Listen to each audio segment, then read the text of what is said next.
Welcome back to part 4 of our live training session here with our K24 swapped Civic SI. In this training module, we're going to take a look at doing the wide open throttle tuning process on our low cam or non-VTEC operation. We're going to look at how to dial in fuel, spark timing, knock control, as well as variable cam timing. We have a lot to cover. Let's jump in so we can check this out.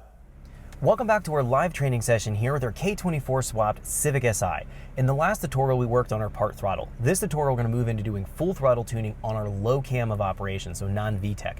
We always want to go and move in this order of operations on a Honda engine, whether it's going to be a B series, we want to dial in our low cam first, then high cam. If it's a K series, we dial in low cam, high cam, but we also have variable cam control. It's also an additional layer of tuning that we need to account for with a K series engine.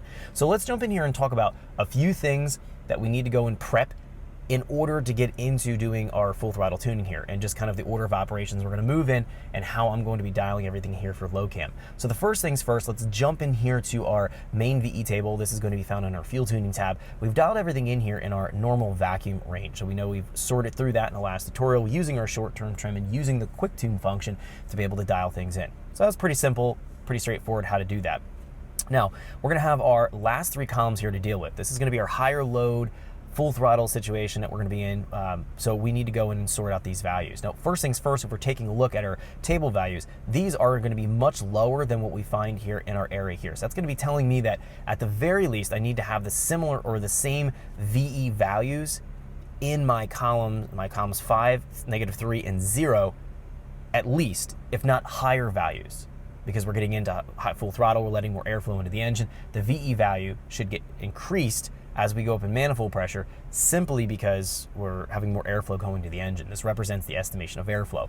What we'll do here is just copy what we have in our -8, -9 column, and we're going to go ahead and paste this into the other columns right here. So we're just going to do copy and paste.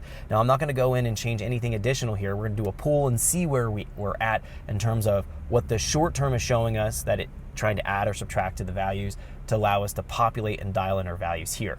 So we're going to rely on that closed loop operation. We're going to go through that as we go through the tutorial here and see how we're going to dial things in. So we have a little bit better values than we had previously in our last 3 columns to get into full throttle tuning. If we take a look at the table here, we can see it's taking shape. You can see what that looks like. So we'll be looking at this and talking about the shape of the table and the torque curve of the engine as we start to go through and dial this in. So the next thing we need to do is jump into our spark tab. Now, spark timing is something we have to dial in, and we're going to go and take a look at that here on 0° cam angle. So we're going to go and dial our fuel in. We're going to dial our spark timing in. We're going to see where that's at. We're also going to, in unison to this, dial in our knock control as well. So we'll talk about that process of getting our spark timing sorted out. And then the last thing we're going to do is dial in our variable cam timing. Now, important detail here. I've set the spark timing in my last 3 columns here in essentially high load, full throttle operation to 15 degrees. This is extremely conservative for a naturally aspirated engine. We should be anywhere between 20 to 28 degrees. It really depends on the compression of the engine.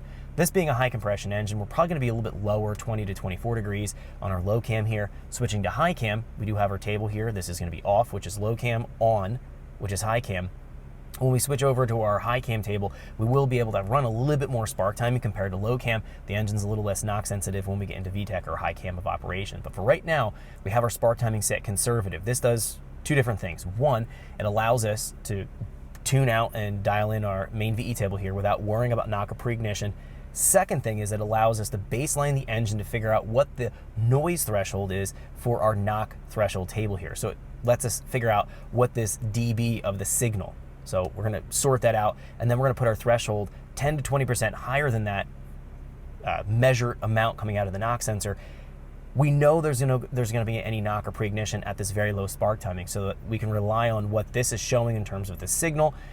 Just going to be essentially saying what the noise amplitude of the engine is going to be, or the output of the knock sensor based on the engine we're working with, that allow us to set this up. And then when we start to bump the timing in, we'll look if we have any overstep from our signal to the threshold. Now it's going to be an actual knock event. So that's going to be how we calibrate the knock threshold table here and set up the knock control. So we'll be getting into that here. So we have our values at 60 on purpose. This is the highest we can set for the floor for the knock threshold table. And then we have our spark timing extremely low here.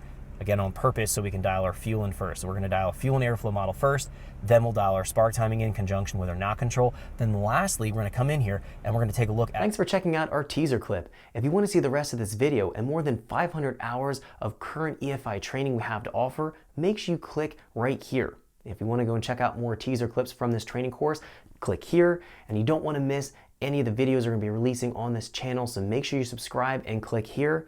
Thanks for watching, and I'll see you guys later.